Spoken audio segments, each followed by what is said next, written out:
Why China and Russia's moon base excludes USA. China and Russia have agreed to build a moon base in the lunar South Pole, and this will be done by the 2024, gradually starting to do it. And the Americans have asked already to join this project. Russians and the Chinese have rejected that. And there is a history and there is a background for that. I will explain to you what's going on. Russia was a pioneer in the exploration of the moon, especially by the rovers. They built the first rover which landed on the moon.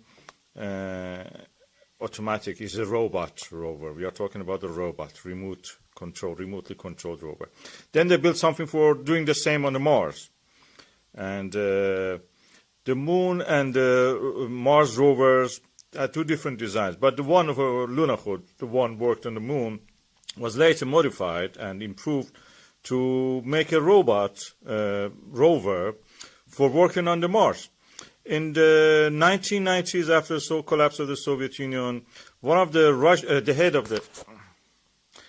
of the Russian space agency migrated to US and took the lunar rover, Mars rover, with him to the US. He married an American called Eisenhower. You can see who is the boss in this marriage, the picture of the woman you can see there.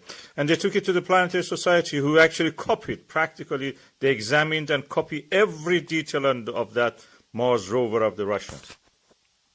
And surprisingly, Planetary Society are mostly Jews, the Russian Jews and others.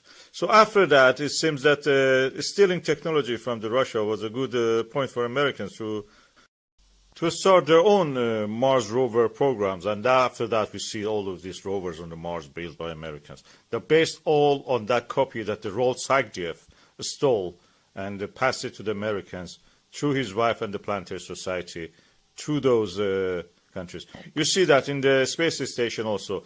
All the things belongs to Russia. The credit goes to Americans. NASA TV we have. But nothing of the real science is done by the Americans. Nothing of the technical things. This will not happen with the new moon base. China and Russia have decided to exclude the USA.